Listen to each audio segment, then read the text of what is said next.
السلام علیکم ورحمۃ اللہ وبرکاتہ۔ اعوذ باللہ من الشیطان الرجیم، بسم اللہ الرحمن الرحیم۔ وَيَسْأَلُونَكَ عَنِ الرُّوحِ قُلِ الرُّوحُ مِنْ أَمْرِ رَبِّي وَمَا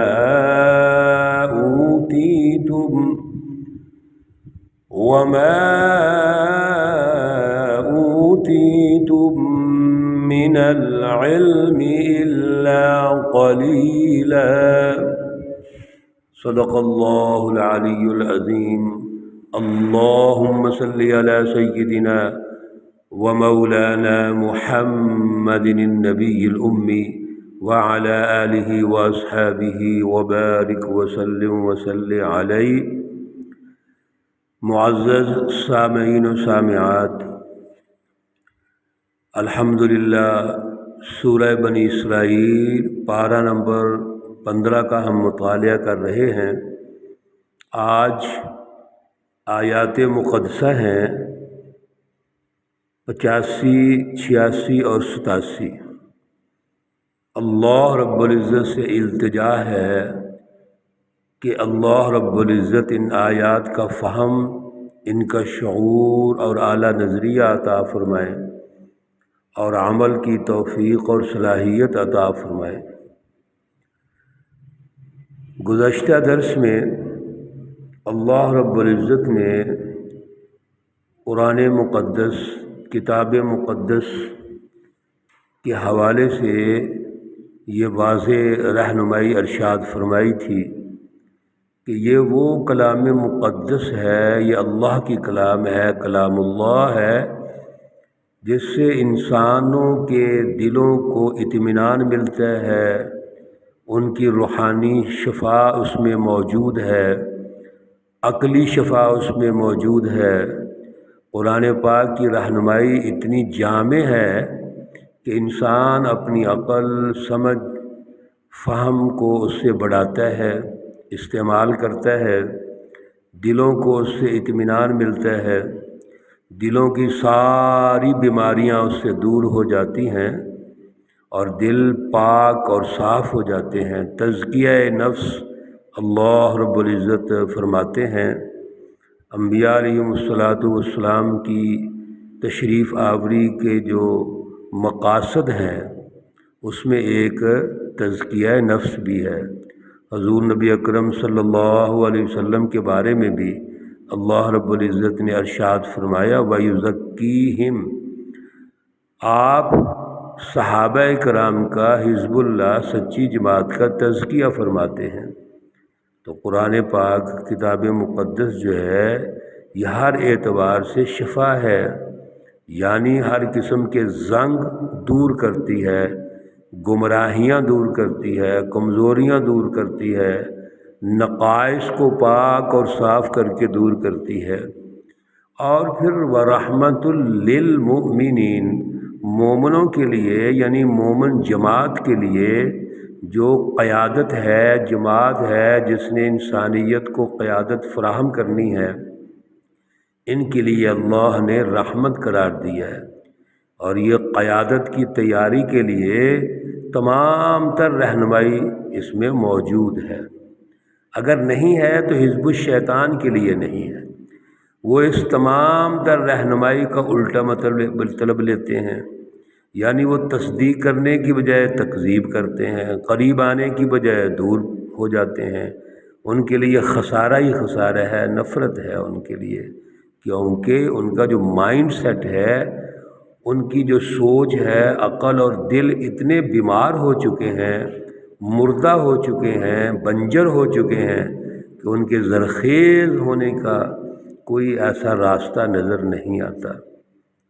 آج جو آیت مقدسہ نمبر 85 ہے، اس میں اللہ رب العزت نے پھر ان کے مائنڈ سیٹ کو بیان کیا ہے کہ بجائے اس کے اس کتاب مقدس کی رہنمائی حاصل کریں، کم از کم سنیں تو صحیح نا، غور و فکر تو کریں، رسول اللہ صلی اللہ علیہ وسلم کی رہنمائی کو سمجھیں، صحابہ اکرام کی بات کو سنیں، الٹا مذاق اڑاتے ہیں۔ چنانچہ وہ آپ سے سوال کرتے ہیں وَيَسْأَلُونَكَ عَنِ الرُّوحِ، آپ سے روح کے بارے میں پوچھتے ہیں کہ روح کیا ہے۔ اور یہ سوال قریش مکہ نے بھی کیا، مشرکین مکہ نے، پھر جب نبی علیہ الصلوۃ والسلام مدینہ تشریف لاتے ہیں تو یہود نے بھی کیا۔ اور احادیث میں آتا ہے کہ مشرکین مکہ کو بھی یہ سوال اصل میں یہودیوں نے سکھایا ہے۔ وہ ایسا سوال کرنا چاہتے ہیں رسول اللہ صلی اللہ علیہ وسلم سے، ان کے یعنی خیال یہ ہے کہ اس سوال سے حضرت محمد صلی اللہ علیہ وسلم مایوس ہو جائیں گے، مرعوب ہو جائیں گے، شکست کھا لیں گے، اس کا جواب نہیں دے سکیں گے۔ اس طرح کے سوالات کرنے کی وہ کوشش کرتے تھے۔ چنانچہ جب انہوں نے یہ سوال کیا تو اللہ رب العزت نے خود اس کی رہنمائی ارشاد فرمائی اور فرمایا قُلِ الرُّوحُ مِنْ أَمْرِ رَبِّي، اے رسول اللہ صلی اللہ علیہ وسلم ان سے آپ کہہ دیجئے کہ یہ میرے اللہ کا حکم ہے۔ وَمَا أُوتِيتُم مِّنَ الْعِلْمِ إِلَّا قَلِيلًا، اور آپ کو جو علم دیا گیا ہے یہ بڑا تھوڑا علم دیا گیا ہے۔ روح کے بارے میں اللہ رب العزت نے جو علم دیا ہے وہ تھوڑا علم دیا ہے، یعنی اس کی بہت زیادہ تفصیلات ہیں، اور اس پر علماء کرام کی بڑی بحثیں ہیں۔ ہم تو صرف سادہ انداز میں یہ سمجھ لیں گے کہ اللہ رب العزت نے یہ جو ہماری باڈی ہے، جسم ہے، اس کو دو چیزوں سے مرکب کیا ہوا ہے، دو چیزوں کا یہ مجموعہ ہے، ایک جسم ہے، دوسرا اس کے اندر روح ہے۔ اور روح ایک لطیف اللہ رب العزت کا حکم ہے جو انسان کے اندر موجود ہے۔ قُلِ الرُّوحُ مِنْ أَمْرِ رَبِّي، یہ روح اللہ کا حکم ہے۔ اسی لیے احادیث میں آتا ہے کہ جب انسان کو اللہ پیدا فرماتے ہیں اور پیدا فرمایا، اس کی ترتیب و تشکیل حضور نبی اکرم صلی اللہ علیہ وسلم نے بیان فرمائی ہے، قرآن پاک میں بھی ہے، اور اس کی مزید جو تفصیل ہے خود رسول اللہ صلی اللہ علیہ وسلم نے ارشاد فرمائی ہے کہ ایک بچہ جب اپنے پہلے مرحلے سے آگے بڑھتا ہے، دوسرے پھر تیسرے مرحلے میں، اور جب اللہ رب العزت اس کا یہ جسم باڈی بنا دیتے ہیں، ہڈیوں کے اوپر گوشت چڑھا دیتے ہیں، تو پھر جبرائیل علیہ السلام تشریف لاتے ہیں اور اس میں روح ڈال دیتے ہیں۔ گویا یہ جو روح ہے یہ اللہ رب العزت کا ایک حکم ہے جو اس بچے کے اندر ماں کے پیٹ میں اللہ تعالیٰ ڈال دیتے ہیں۔ اب یہ روح اس کے ساتھ چمٹ گئی ہے، موجود ہے اس کے ساتھ، پھر بچے کی ولادت ہے، پھر آگے جتنے مراحل ہیں اور جیسے ہم موجود ہیں، اور پھر اللہ رب العزت کے حکم سے جتنی دنیا کے اندر اس کی زندگی ہے، اس کے اندر جو وہ انسان زندہ ہے، جتنی سپرٹ ہے اس کی زندگی کی، وہ روح کی وجہ سے ہے۔ وہ چل پھر رہا ہے، کھا پی رہا ہے، کاروبار کر رہا ہے، وغیرہ وغیرہ، اور بالآخر وہ ایک وقت ایسا آتا ہے وہ دنیا سے رخصت ہو جاتا ہے۔ رخصت کیا ہوتا ہے؟ وہ روح ہی تو ہے جو اللہ نے اس میں ڈالی تھی، اور اس کے جسم سے وہ پرواز کر گئی، جسم سے وہ جدا ہو جاتی ہے۔ چنانچہ یہ جسم روح کے بغیر بیکار ہے، اس کی کوئی حیثیت نہیں ہے، اس لیے اس جسم کو ہم مردہ کہہ دیتے ہیں۔ اس کو ہم سمجھتے ہیں اب ہمارے لیے یہ مفید نہیں ہے، اور ویسے بھی دنیا میں ہم اس کو رکھ نہیں سکتے اس طرح، کیونکہ روح کے ساتھ وہ زندہ تھا، اس کی بقا تھی۔ اب اس کو ہم اپنی نظروں سے جدا کرنے کے لیے جو ہمیں ہمارے دین نے، شریعت نے راستہ دیا، وہ اس کی تدفین کا ہے، ہم اس کو دفن کراتے ہیں۔ اور اگلے مراحل پھر اللہ رب العزت نے ارشاد فرمائے ہیں۔ تو روح کے بارے میں حضور نبی اکرم صلی اللہ علیہ وسلم نے ان کو فرمایا، بتایا کہ یہ تو اللہ کا حکم ہے، اور اللہ رب العزت جو ہے جتنا اس نے ہمیں علم دیا ہے وہ ہمارے پاس موجود ہے۔ وَلَئِنْ شِئْنَا لَنَذْهَبَنَّ بِالَّذِي أَوْحَيْنَا إِلَيْكَ، یہ جو کتاب مقدس رہنمائی کی کتاب ہے، اللہ رب العزت فرماتے ہیں یہ تو ہم نے رہنمائی کے لیے بھیجی ہے، لیکن اگر اللہ چاہے تو یہ جو ہم وحی کرتے ہیں اس کو واپس لے جائیں، اور اگر یہ کتاب مقدس جو رہنمائی کے لیے ہے اور آپ اس پہ غور نہیں کرتے، توجہ نہیں کرتے، یہ واپس چلی گئی تو پھر کیا ہوگا؟ پھر تو آپ بالکل تنہا رہ جائیں گے۔ اور الا رحمتا من ربک، یہ اللہ کی رحمت ہے، شفقت ہے کہ اللہ رب العزت نے یہ کتاب مقدس ہمیں عطا کی ہے۔ ہمارا کام یہ ہے کہ ہم اس پہ غور و فکر کریں، عمل کریں۔ ان فضلہ کان علیک کبیرا، اللہ رب العزت کا جو فضل ہے وہ آپ پر بہت بڑا ہے۔ رسول اکرم صلی اللہ علیہ وسلم کو یہ کہا جا رہا ہے، حزب اللہ کو کہا جا رہا ہے، اور ان کے ذریعے سے پوری انسانیت کو یہ بات سمجھائی جا رہی ہے کہ یاد رکھیے یہ کتاب مقدس، قرآن مقدس، قرآن مجید، فرقان الحمید، اس پہ توجہ کیجیے، غور و فکر کیجیے، اللہ کی نعمت سمجھیے، اور جب یہ چلی گئی تو پھر کیا ہوگا؟ آپ کے پاس کچھ نہیں رہے گا۔ احادیث میں بڑی اس کی تفصیلات ہیں کہ قرب قیامت کے وقت اللہ رب العزت قرآن پاک کو اٹھا لیں گے، اللہ رب العزت کتابی شکل میں بھی اور آگ سے اس کو اٹھا لیں گے۔ پھر جو حفاظ کے سینوں میں محفوظ ہے، رات کو سوئیں گے حفاظ کرام، صبح اٹھیں گے کلام مقدس محو ہو جائے گی، وہ یاد ہی نہیں ہوں گے۔ اور صحابہ اکرام نے مختلف احادیث، بڑی تفصیلات آتی ہیں، سوالات کیے یہ کس طرح ممکن ہوگا؟ تو رسول اللہ صلی اللہ علیہ وسلم نے کئی مثالیں دی۔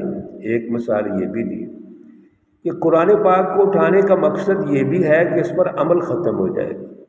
جیسے یہود اور عیسائیوں نے تورات اور انجیل پہ عمل چھوڑ دیا، تحریف کر دی، تحریف لفظی بھی کر دی انہوں نے، اس لیے جب عمل ہی نہیں ہوگا تو اس کی تاثیر ختم ہو جائے گی، اور جب اس کی تاثیر ہی نہیں ہوگی، اس پر عمل نہیں ہوگا، اس کا سسٹم ہی نہیں ہوگا، سسٹم تو دوسرا ہوگا، اس کا مطلب یہ ہے کہ اس کی تاثیر ختم ہو جائے گی اور قرآن پاک پر عمل نہیں رہے گا، تو گویا وہ اس کی برکات اور رحمتیں اٹھ جائیں گی، ختم ہو جائیں گی۔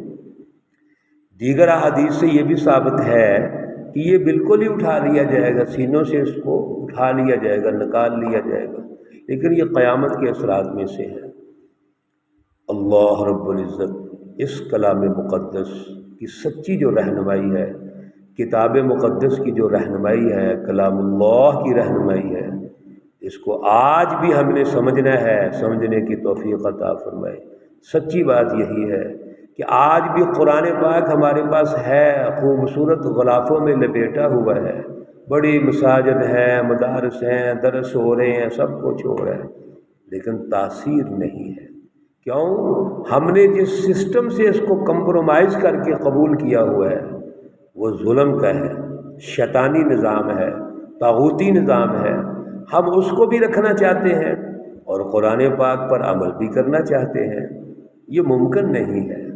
رسول اللہ صلی اللہ علیہ وسلم اور جماعت صحابہ کی جو جد و جہد ہے، اسوہ ہے، وہ یہ ہے کہ اس کلام مقدس پر عمل کرنا ہے تو اسی کا سسٹم ہونا چاہیے، اسی کی فلسفی ہونی چاہیے، اسی کا سیاسی نظام ہونا چاہیے، اسی کا معاشی نظام ہونا چاہیے، اسی کا معاشرہ تشکیل دینا چاہیے۔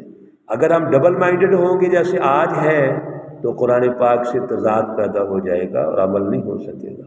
اللہ رب العزت ہمیں شعور عطا فرمائے، اعلیٰ نظریہ عطا فرمائے اور عمل کی توفیق اور صلاحیت عطا فرمائے۔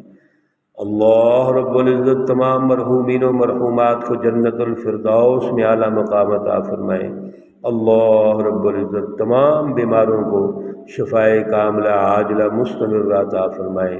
ربنا تقبل منا انك انت السميع العليم وتب علينا انك انت التواب الرحيم وصلى الله تعالى على النبي الأمي محمد وعلى آله وأصحابه أجمعين برحمتک یا ارحم الراحمین۔ السلام علیکم ورحمۃ اللہ وبرکاتہ۔